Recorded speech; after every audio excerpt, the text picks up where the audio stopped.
Okay, magandang araw, magandang gabi. Kumusta kayo dyan aking mga minamahal na kababayan? So, andito naman tayo sa ating reaction video.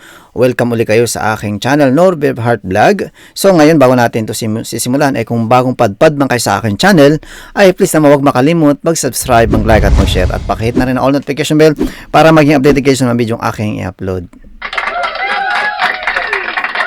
So, ang ating bagong bibigyan na reaction video ngayon ay itong dalawang video na to na video ng nakaraan na ating nakaraan na former President Duterte at itong current President na ngayon na si Mr. Bongbong Marcos.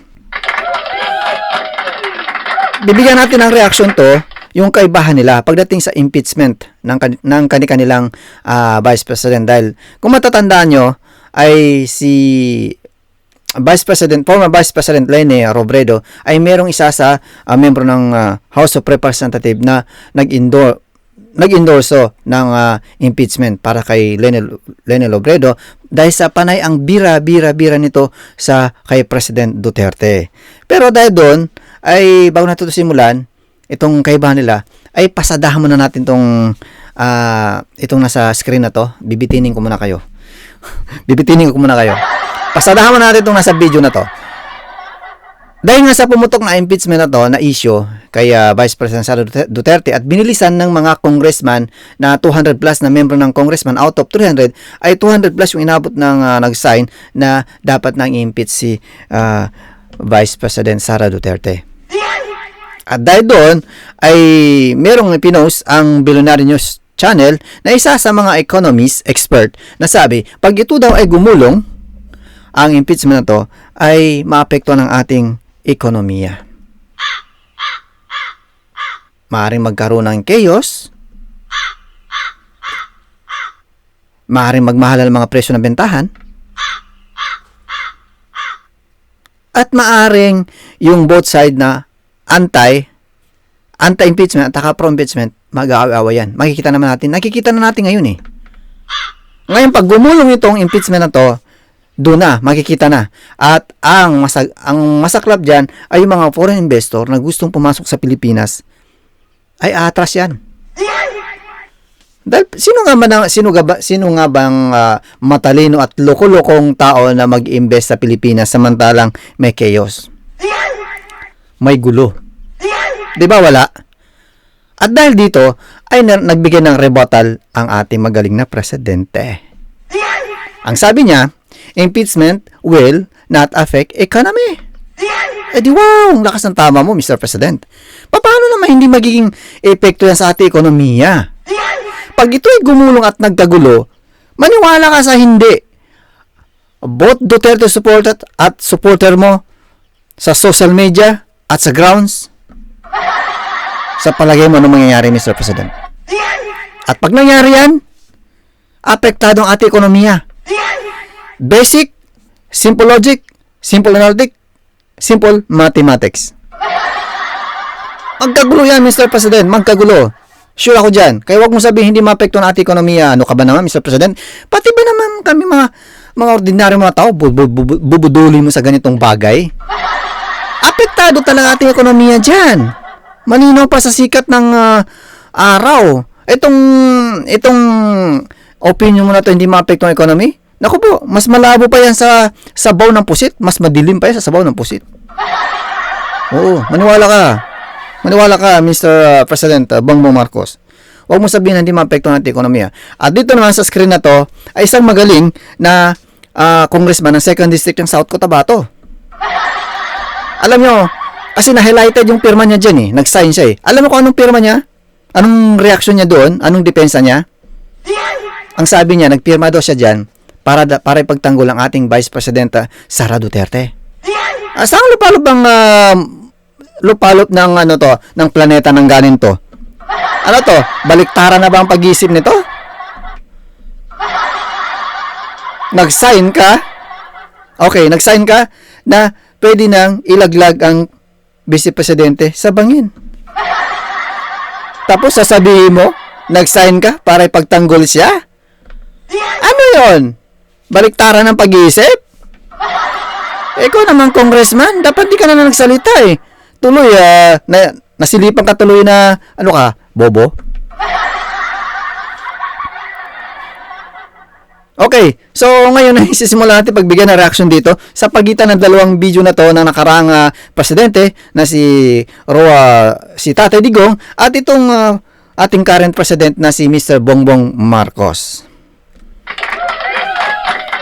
Pagdating sa impeachment, makikita natin dito kung ano ang kanilang wisdom. Ang kanilang wisdom pagdating sa impeachment. Dahil dito sa unang video na to ay video ni Mr. President Bongbong Marcos. Panunurin natin kung ano ang kanyang reaction dito, sagot sa media nung tanungin siya kung ano ang magiging kanyang reaction dito. Kayo po, wala po ba kayong plano bilang Pangulo ng ating bansa para pakiusapan mo sila na huwag nang ituloy yung impeachment dahil baka abala nga naman po sa trabaho ng ating gobyerno at syempre sa buhay at pamumuhay ng ating mga kababayan? The Senate has no choice. The House has no choice. They have to do this now. Once the impeachment complaint was filed, tumakbo na ang proseso. Alam niyo, Mr. President, wag mong masabi-sabi na House of Representative o ang lower house ay walang magagawa. Alam niyo bakit? Kahit sandamak pa ang darating sa kanila na endorsement. Kasi itong impeachment na to, it's all about numbers. It's all about numbers to. Ngayon, kung talagang ayaw yung impeachment, ayaw yung impeach itong si Vice President Sara Duterte, simple lang yan. Hindi pipirma ang mga kalyado mo dyan. Ganun lang kasimple yan, Mr. President. Kaya wag mo sasabihin, they have no choice. May choice talaga kung gugustuhin nila yan. Hindi nga natin alam, baka may green signal ka dito eh. Pero todo segue ka pa rin. Depensa. Alam mo kasi, Mr. President, tapatin mo na. Huwag ka nang mag-reason na nga. Kasi, nasisilipan ka eh. Nasisilipan ka ng pagka-weakness. Wala kang power. You have no power over the House of Representatives. Parang pinapakita mo dito eh. You have no words against them. Yan ang totoo dyan, Mr. President. At kung hindi nila ipatakbo yung proseso, then they are delinquent in their duties. That's why they just have. That's what I meant. The House has no choice. They have to proceed with the impeachment complaint. Oh, tingnan nyo. Di ba nabulol siya? Muntik na niya masabing, the House should prosecute. No, muntik ka na magkamali, Mr. President, prosecute, proceed pala yung sinasabi mo, Ingat-ingat ka, Mr. President. Baka biglang lumitaw sa bibig mo yung the House of Representatives should prosecute the Vice President. The Senate now has no choice. They have to try the impeachment complaint. Tingnan nyo. Alam nyo, kung ikaw talaga makisig, may isang salita, presidente ka, isang tawag mo lang sa House of Representatives, especially ka House Speaker Romualdez, sasabihin mo lang na, hello, Insan, Speaker, itigil nyo yan. Hindi maganda yan. Dahil, malaking epekto yan sa ating ekonomiya. Malaking chaos yan. Ayoko ng gulo. Dahil talaga magkakagulo yan ng board supporter natin. Kaya, huwag mong ituloy yan. Dapat ganun. Mr. President. Huwag mo sabihin, no choice. Dahil kung talagang gusto mo, matitigil yan. Pero kasi, yun talaga ang gusto nyo eh. Di ba? Aminin. So ngayon, ay mapanood at mapakinggan naman natin ngayon nung tinanong naman ng media itong si former President Rodrigo Roa Duterte na kung ano ang masasabi niya patungkol dito sa pag-endorse ng impeachment ng kanyang Vice President na si Leni Robredo. Ngayon mapakinggan natin ang kanyang reaction dito. Sir, may nagsampa na po ng impeachment complaint against Vice President Leni Robredo. I won't allow. I won't. Do you think, sir, may basehan po para ma-impeach nga po siya? What are your thoughts po? Look, Oh, tingnan nyo, di ba? Nung malaking kaibahan talaga, makita nyo yung tinanong si former President Rodrigo Roa Duterte kung ano masasabi niya dito sa endorsement ng impeachment ni Leni Robredo. Ang sabi niya, dapat itigil. you know, we just had an election. Guys, lay off. Oh, sinabi niya sa mga House of Representative, lay off. Tigil yan. Let's stop it. Oh, stop it. Can do other things, but do not tinker with the structure of government. I will not countenance it. Elected yung tao. Oh, binoto ng tao yan. Same thing kay Vice President Sara Duterte. Binoto ng 32 million na Pilipino na binigyan siya ng mandato bilang Vice Presidente. So, nakaka-insulto sa 32 millions na Pilipino na bumoto kay Vice President Sara Duterte na gaganito-ganituin lang ang gagawin sa kanya ng House of Representative. So, why do you have to sit just because he keeps on harping on me? Yeah, this is democracy. Oh. Alam nyo, malalaman mo talaga yung presidente na ang laki ng kanyang wisdom, di ba? Kasi alam niya yung sinasabing freedom of expression, karapatan ng tao magpahayag ng kanyang saloobin, di ba? Kasi walang nino man na pwedeng pumigil diyan eh. Nasa saligang batas yan, nasa Article 4 kung di ako nagkakamali. Bigla akong gumaling sa article. Hindi, si former President Duterte ika nga di hamak na isang abogado, isang prosecutor, na alam niya yung batas. Very basic yan eh, karapatan ng tao magpahayag, may karapatan kang pumuna sa sinumang politiko kung hindi mo to gusto ang kanyang ginagawa, di ba? So, itong ating former President Duterte, talagang ang laki ng kanyang wisdom, ang laki ng kaibahan dito sa current president na ngayon. Ganun. Freedom of speech. Wala naman, there is no overt acts committed. Kakatapos lang ng eleksyon, bakit mo sirayan bayan? Alam niyo dapat ganito sana yung ganito sana yung pag-iisip ng current president ngayon, no? Itong ganitong pag-iisip o ganito kalalim na wisdom ng itong nakarang presidente na si Tatay Digong. Dapat ganito sana siya ka-smart, di ba? Pero hindi eh. Hindi mo masabi eh. Minsan lutang, minsan hindi mo maintindihan, minsan kala mo nagsasalita na kulang sa tulog o nalimpungatan. Parang ganun, di ba? So, Malay mo ako, baka hindi na ako magising bukas sa bangungot, okay na. minsan komedyante rin tong ating former President Duterte. Antay na lang na parang ganun. Siya naman, pero you create trouble na po.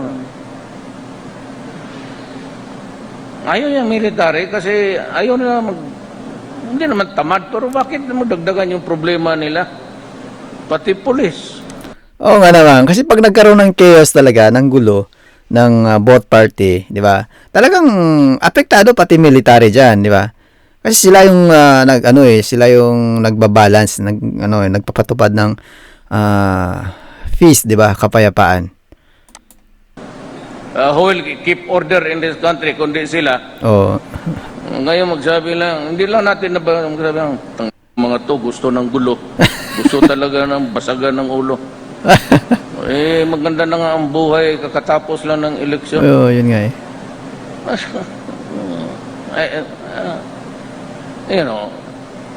This is a democracy. Yeah. Leaders are elected. If there are to be a son of a it's still the people's choice. Remember that. Oh, di ba? So, napanood natin itong kaibahan ng dalawang nakaraang presidente at ngayong current president, itong kasalukuyan, na pagdating sa impeachment sa ground, di ba? Makikita natin talaga yung kanilang sino talaga may pinakamalalim na wisdom at sinong walang wisdom talaga. Kasi itong current president ngayon, sabi niya lang, the House of Representatives have no choice. They should do their job. even it will cause a chaos. 'Di ba? Ganon. Kasi magkakaroon talaga ng chaos 'yan. Oh, 'di ba? Makikita mo talaga yung walang wisdom magsalita. Kasi alam mo Mr. President Bongbong Marcos, kung talagang ayaw nyo mangyari to, kung ayaw nyo ng gulo, no? Kung ayaw nyo magkaroon ng chaos, kasi talaga magkakaroon yan ng both party, ng supporter, ganyan, kanya-kanyang, ganyan, hagisan, ganyan, di ba? Alam na nyo yan eh. So, dapat kung ayaw nyo ng ganyan, itigil na to. Pero dahil sa siguro, ganun siguro ang gusto nyo mangyari, so bahala na si Batman. Yung ating nakaraang presidente, nirerespeto yung freedom of expression, kahit anong paninira sa kanya ni Leni Robredo, kahit anong gagawin. Minsan nagbigay pa ng video dun sa labas ng bansa, kesyo ganito ang ginagawa dito ni former President Duterte, yung pag-violate ng human rights. Pero pinabayaan siya ni former President Duterte magsalita kasi nirespeto ni former President Duterte yung sinasabing freedom of expression na bawat isang tao ay may karapatang irespeto ang salubin ng bawat isang mamamayang Pilipino. Ganun yun. So, makikita talaga natin. Okay, so, mga minamahal kong kababayan, bago natin ito bibitawan ng video ito, ay please naman kung bago kayo sa aking channel, please huwag makalimot, mag-subscribe, mag-like at mag-share. At pakihit na rin all notification bell para maging update kayo sa mga video aking upload. Maraming salamat, ingat lagi dyan, safety first.